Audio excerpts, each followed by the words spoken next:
toward the northeast at 17 mile per hour, and it will continue to move across central Florida throughout the night and into the early morning hours. We have seen a weakening of the storm over the last 24 hours. We also saw it sped up, which means it's hitting the Gulf Coast prior to high tide, which we hope will help mitigate some of the storm surge. You see it already developing, and there's going to continue to be storm surge both on the west coast and eventually on the east coast of Florida. And we're going to see a significant amount of rainfall on the northern part of the storm. There's already been 116 tornado warnings with 19 confirmed touchdowns throughout the state, 9 flash flood warnings, and 4 additional flood watches, with many, many more to come. Numerous counties have reported tornado damage. Peak storm surge is predicted to be between 5 and 13 feet, depending on where you are on the Gulf Coast of Florida. As of right now, the peak storm surge looks to be between the Charlotte-Lee County line up until Anna Maria Island in Manatee County. Prior to landfall, the state completed nearly 2,000 missions. Generators were sent to shelters. We have massive amounts of fuel reserves that are staged and ready to go, millions of gallons of gas. When the ports reopen, Florida Highway Patrol will be standing by to escort fuel trucks to service stations so that people will have access to fuel as they return to their homes. The Florida Department of Transportation is staged and ready to go as soon as the storm passes. They have 156 bridge inspectors, which will go to clear the bridges, 402 cut and toss personnel, and over 1,000 generators and 350 pieces of heavy equipment and trucks. We have massive amounts of search and rescue equipment and personnel standing by. And we hope that there's not a big need for that, but we're prepared for that. And that's not just our state and local, it's also our National Guard, our State Guard. We have about 9,000 National Guard personnel between Florida and other states. We also have Florida Highway Patrol, Fish and Wildlife, Department of Law Enforcement, and of course our Florida State Guard. There was a lot of questions about pre-staging linemen, which is our practice here in Florida, given that you have a lot of linemen working for Hurricane Helene in places like Georgia and North Carolina. Well, I'm happy to report that we have over 50,000 linemen that are in the state of Florida, and as soon as it's safe to do so, they will commence with power restoration. We're already seeing power outages. You're going to continue to see a lot more power outages over the course of tonight and into tomorrow morning. Now, at this point, it's too dangerous to evacuate safely, so you have to shelter in place and just hunker down. Category 3 storm for most places in Florida, particularly newer construction, likely the building is going to be able to withstand it. But if you start to get in a situation where trees are snapping, power's popping, you do have to treat it like a tornado. And then if you are in a tornado warning, that's a duck and cover in a place that's safe in your structure. Those can be very, very dangerous, even if you are inside in cover. Stay inside and stay off the roads. Floodwaters and rushing storm surge are very dangerous. And I would say that's even more so in spite of everything the state did to help these local communities hit by Helene remove a lot of debris, and they did move a lot of debris over the last 72 hours. You're going to have new debris created, and you still have some of that old debris in some of those places. So there's going to be hazards in the storm surge and in the flood waters. Stay put until the storm is passed. If you are in Sarasota, Manatee, some of those areas where the eye of the storm is going, it may be where things calm down for a minute. Just understand that means you're in the eye. It's going to go back and get really nasty very soon. So don't go outdoors until it is confirmed safe. You can listen to your local emergency management officials about that one. Power outages are going to happen, as I mentioned. So please, if you're using a generator, make sure that you're using it safely. Do not run the generator inside your home. That can be fatal. Make sure it's outside the home at a safe distance from windows and doorways. If you see dangerous conditions, please report those to your local authorities so that they can help protect people and mitigate it. So the storm is here. It's time for everybody to hunker down. I know we've got massive amounts of resources that have been prepared for this storm. People are tired because of having to deal with Hurricane Helene, and yet all I've seen is people just dig deep inside and say, we're not going to be denied, we're going to get the job done. So I really appreciate everybody that's worked so hard on the heels of Helene to prepare for this storm and to be ready to go. And you will see that in action very shortly as this storm passes. Okay, Kevin Guthrie. Thank you, Governor, for leading us through this. Appreciate your support. Conditions across the state continue to deteriorate as Hurricane Milton approaches landfall on Florida's. No more Michael. No, sir. No, sir. As Hurricane Milton approaches landfall on Florida's west coast. Many areas are already experiencing life-threatening storm surge or life-threatening tornadoes. Please make sure if a tornado warning comes in, especially on our east coast of Florida, we have certainly had a lot of tornadic activity over there with confirmed radar signature, confirmed tornadoes. We do have Virginia Task Force 1, Ohio Task Force 1, and Miami Task Force 1 going into those areas to help with those structural collapses that have happened. We're receiving somewhere in the neighborhood, this is really, really rough numbers right now, but about 125 homes that have been destroyed, most of them mobile homes and senior communities. So we're trying to get into Florida's most vulnerable to make sure they're taken care of. If you have not already left, as I just said, as the governor just said, you need to stay inside, stay safe, and stay put. Make sure that you're getting to a central area of your home, that you're getting as low as you possibly can. That is, if you have a single-story residence and no storm surge, you want to get as low as you possibly can. I had this question asked to me earlier. Do I go to the bottom of the house if I got storm surge? The answer is no. If you've got 2 floors, you need to go to the lowest part of the 2nd floor to escape the storm surge. Please do not. If you have storm surge coming in, please just do not go to the lowest level of your home. Do not attempt to leave your home or drive during the storm. Roads may be flooded, blocked by debris, or have down power lines. Please do not risk it. If you hear, as the governor said, if you hear trees snapping, that means that there is going to be flying debris. You should seek shelter immediately and treat it as if it's a tornado. Protect yourself from flying debris by putting household items such as pillows, heavy coats, blankets on top of you. There may be a point where you think the storm is over. If it goes from absolutely horrible and terrible to absolutely nothing, then you are most likely in the eye of the tornado. Please stay in place. Do not come out. We are anticipating power outages, as the governor's already mentioned, with this storm. Take time now, if you still have power, to keep those electronic devices plugged in and keep the charge full. If you lose power and are going to use a generator for backup power, please use it safely. You've heard the governor and myself say this. Keep it 20 feet away from the doors and windows of your home. Make sure you wait 20 minutes for it to cool down before you refuel it. Make sure it's on a clean, dry surface. And then be sure to have a carbon monoxide monitor in your home. After the storm has passed your area, it is critical that you listen to local authorities for guidance on when it is safe to go outside or to return home. Do not venture out. Hazardous materials, debris, and flooding could still be present.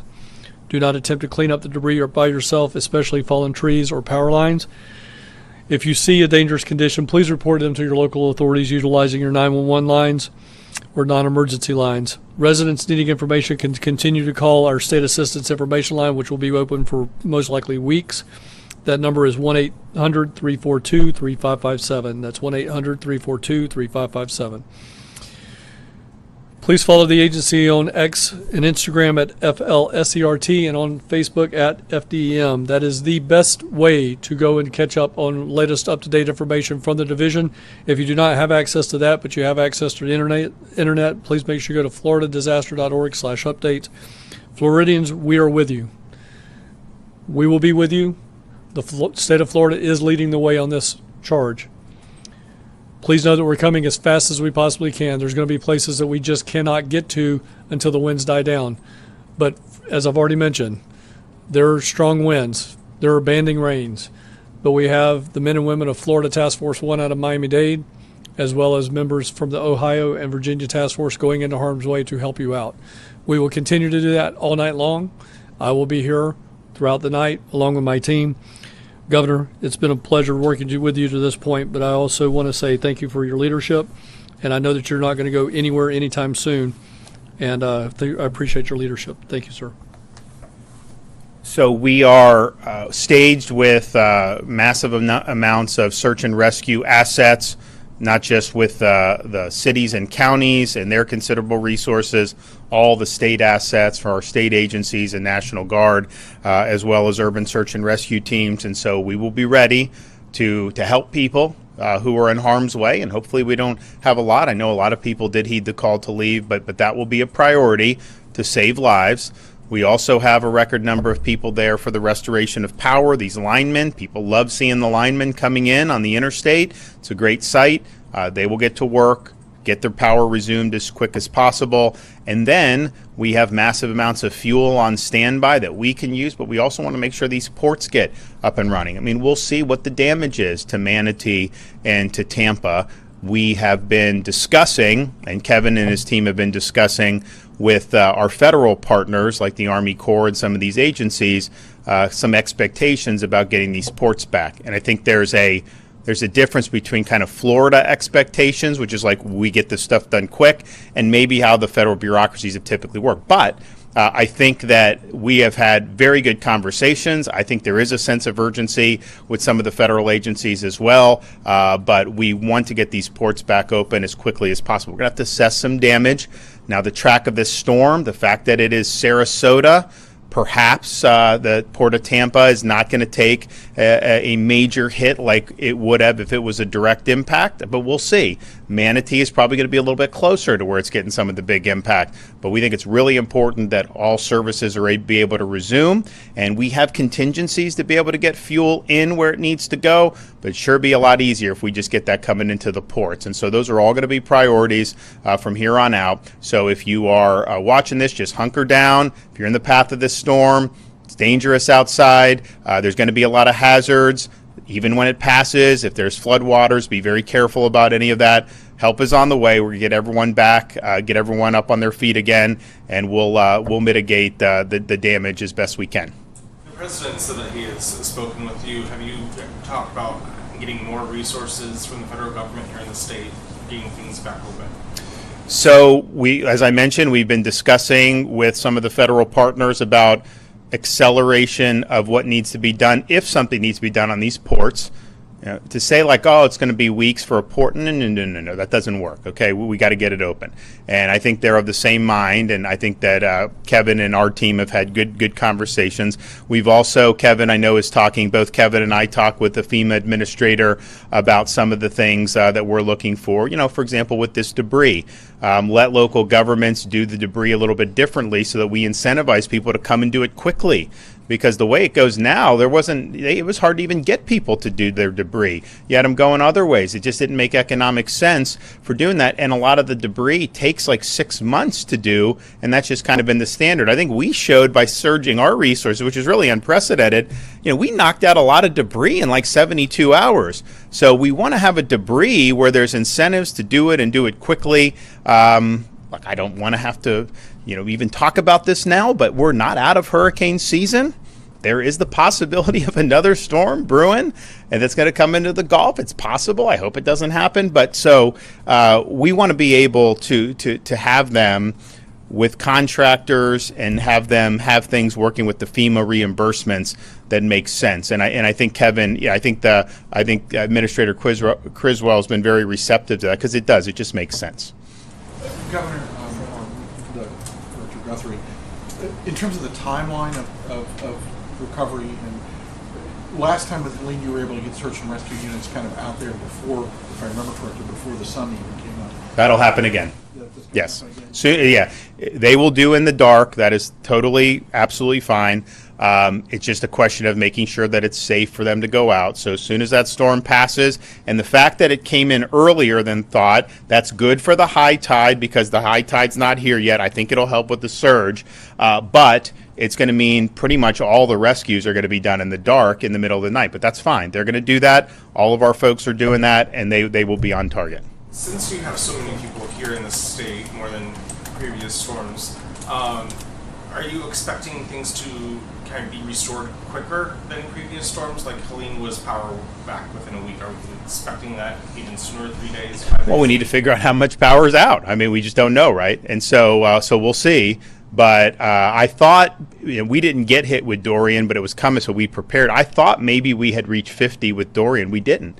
We reached in the 40s. We did 40,000s for Ian in the 40s. This is the first time we've crossed 50, and so I think that that's good. I think there's a lot of people that are excited about going to work. I know Floridians really appreciate these guys when they get out there. And if you look, the fact that it's going Sarasota across, that's heavy Florida Power and Light territory. Those guys are a well-oiled machine at this. They do a really good job. A lot of their infrastructure handles the storms very well. And so a lot of times when you're talking about power restoration, if you have the people there and you go quick, you can potentially reconnect relatively quickly. If the whole thing is blown out where you have to rebuild it, it takes longer. My sense is that if it's a lot of FPL stuff, their infrastructure probably going to be able to weather a lot of this, so they'll have to do some reconnects, but maybe not a full rebuild. Fort Myers Beach for Hurricane Ian was FPL, and they could have gotten the power back on very quickly. It was too dangerous to hook it up because of the homes with the storm surge, but their substations actually did pretty good. So I think it remains to be seen with that. Now, in terms of the search and rescue personnel, I'd like nothing better than to be here tomorrow night telling you we're sending all of it back to the States. I would love that, to say, you know what?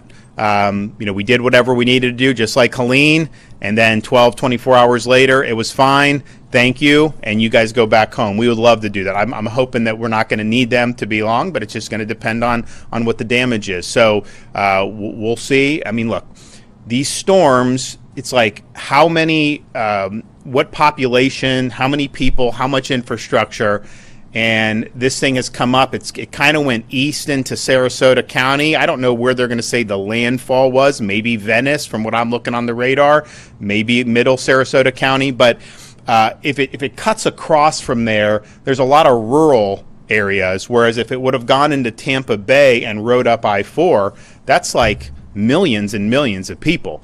I do think north of the storm, there's a lot of precipitation. I think you're going to see inland flooding in central Florida, north central Florida. I think you're going to see storm surge in northeast Florida, places like Daytona Beach, Flagler Beach, St. Johns County. I think you will see that coming on the backside of the storm. So we'll see how all that shakes out. But bottom line is we have the resources amassed. We'll use all that we need. But yes, I hope I can just send a bunch of them home to say, we got the job done. And FHP posted a video earlier today of a dog chained to a fence. They went and rescued it. Do you know what's happening with that dog? I mean, first of all, what kind of an animal would just leave a dog chained to a pole in the middle of a hurricane? It's just unbelievable that somebody would do that. And so I'm thankful for the FHP folks out of Tampa for rescuing the dog. They did bring it to the vet. The dog has a clean bill of health. And who knows, maybe we'll do some adoption, put the dog up for adoption, and we can have some people in Florida come and compete for it and take it. But, it's just like, people do a lot of dumb things, but you just see that. And so I hope they find the person who did it.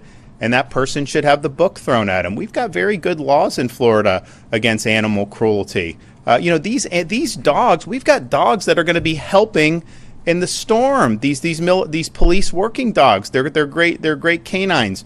So we don't have tolerance for that in Florida. I thought it was outrageous that somebody would do that.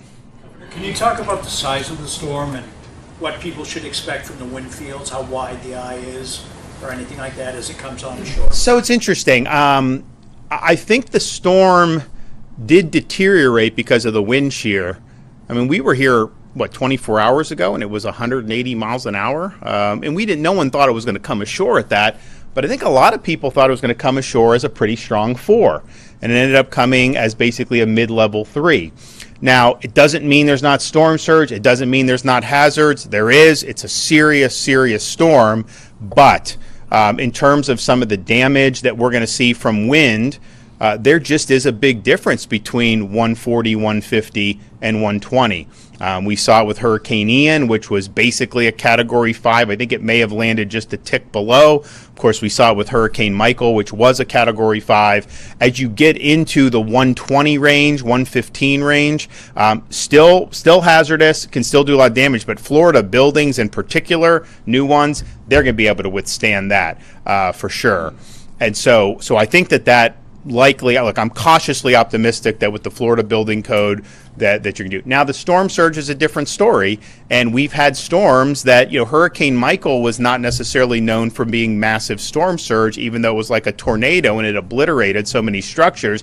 And then there have been other storms that have been Cat 3 that produced massive storm surge. So I think it's too early to tell on that, but I think the fact that whether it was the shear or whatever happened, the fact that it did weaken before it made landfall is going to be benefit to us compared to what we were looking at 24 hours ago. But regardless of the winds from the storm directly, we've already seen probably more tornado watches than I've ever seen. I was talking to people, do you ever remember? No one remembers ever seeing this many tornado warnings that have been done. So that spun off a lot of tornadoes. And you have them, it's not like, there was Fort Myers, but there was Palm Beach, there was Port St. Lucie. I mean, it was all over the state. So that is a hazard for sure, and I think we're likely to continue to see those throughout tonight. Governor, on the point of the tornadoes. From FEMA about the declaration, or about the incentives for debris removal crews to get more of them coming in here? So as the governor said, he and I had a conversation today with Deanne Criswell. She's actually coming in here tonight at some point in time when weather permits to be with us tomorrow. But I will say she said that we were on the right track. She felt like that was a very good idea to get some type of incentive for individuals to come here. Maybe, again, incentivizing people from maybe west of the Mississippi, west of the Ohio River, so we're not competing against people that are in North Carolina. But again, we talked about some potential opportunities there, and she was going to get her some of her senior directors to come in, and one of them, Robert Pesapane, who is actually over that entire program, is actually traveling from D.C. tonight as well to actually sit down and have a conversation with us so that we could all get to a situation where we think the best move forward is, we can take that best move forward. However, as the governor also alluded to, there's I think a parallel path, and that we don't do bureaucracy, we don't go in linear paths, we don't throw all of our eggs in one basket. We are talking about reaching out for Emergency Management Assistance Compact, EMAC, or mutual aid through other states to start bringing in some other DOT-like, public works-like individuals to help us with mutual aid to, again, we don't know what might happen in the next 10 to 15 days. We want to get some of this debris picked up again. We've shown how government sometimes, unfortunately, usually private sector is better than us, but we've shown them that we can get this stuff done and we can get it done quickly if we cut through the bureaucracy. So we're going to look at the incentive-ish program, and we're going to also look at bringing in mutual aid from other states. Well, I mean, and, the thing is there could be another storm this season, but the debris, I mean, the standard practice with this debris, the way it works, is it takes months and months to do debris. I mean, I remember Michael, how long it took to do the debris. Ian, there was debris. And a lot of it is the local governments are worried what FEMA's going to reimburse and this and that. And I'm just thinking to myself, the incentive should be to get it done as quickly as possible. And, it's a difficult situation because you have Mexico Beach after Hurricane Michael. They had $90 million of debris cleanup. And I think their annual budget was $5 million. So they obviously need that reimbursement. And I think they got 100%. Oh, yeah, they did, because I went and got it from President Trump, 100% of reimbursement for the first 45 days. But to have the debris for 6 months, a year, or more than that, and I would never think that we would be able to say that government would do better than private. But when we took all our trucks, they're all over the state doing all this stuff at the normal course of business, and we said, okay, this is a hazard. Let's do emergency 24/7. And they were going, and they picked up 3,000 plus loads of debris on Anna Maria Island, on Madeira Beach, all these places, and then brought them to this landfill. as I said, this is a local responsibility. I don't think the state can be in the business of cleaning up everybody's debris. First of all, we just are too big of a state. I mean, there's no way a state government can do that. So this was kind of an extraordinary circumstance, but we also have to look at why is this always a problem? And I think what Kevin is doing, I think, is smart. I think the administrator will work constructively with him, and I think we'll probably get somewhere that's going to be more efficient and more effective. Governor Logan, bureaucracy. You made the decision to ask the legislature to set aside that money for emergency, so that you'd be able to have the state get money and start paying for things in a much quicker fashion. The budget system indicates that so far you've gone through about $250 million. Which is about half of what you got. I mean, you guys. Well, yeah, we'll be fine. Yeah, I mean, if we exhaust that, I still under emergency, I still can do, and we'll do that. And I would say, this will probably be a 90-10 storm, you think, or We're going to ask for it. yeah. So we'll end up asking for 90-10 for a lot of this stuff, and it just takes a while, but we know we'll get it. I mean, we're still getting reimbursements from some of these past storms, so it's just the way it is. But yeah, we're fine. We have what we do, and look, when you deal with these storms, you got to make a decision. We never want to spend money that is not going to be effective, of course. But I think the question is, are you willing to spend money to be prepared? And when you're fully prepared, you will end up not using some of the things that you've amassed. I mean, who knows? Maybe we instead of having 2.4 million restorations like we did with Helene, maybe we'll have less than that with this. We had 30,000 for Helene Lyman, we have 50,000 now. Was that bad that we had? No, it wasn't. We've had other things staged. We had fuel staged for Helene. We didn't have to use any of it. The gas stations were fine. We have fuel stage now. We may need to do it. And so these are things we look at contingencies, what could potentially happen, plan for the contingencies. And when you plan for it, you do got to spend some money to execute these contracts. But if you don't end up having to do it, I would much rather do that than be in a situation where like we have no gas in the state or we don't have enough people to hook up people's power.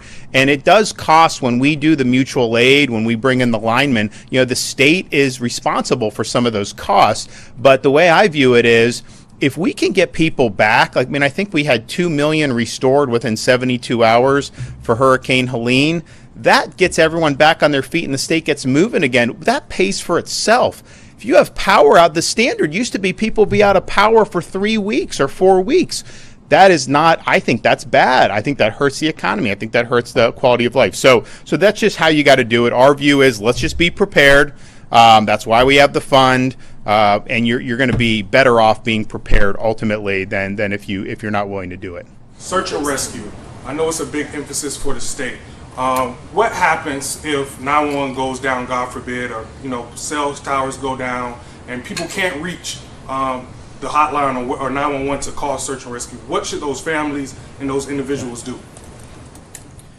So the enhanced or next gen 911 system that is in place throughout the country, it's overseen by the Department of Management Services, but at the same time, the mechanics of it is if a county goes down, if a county cannot receive those 911 calls, it's going to roll over to another county.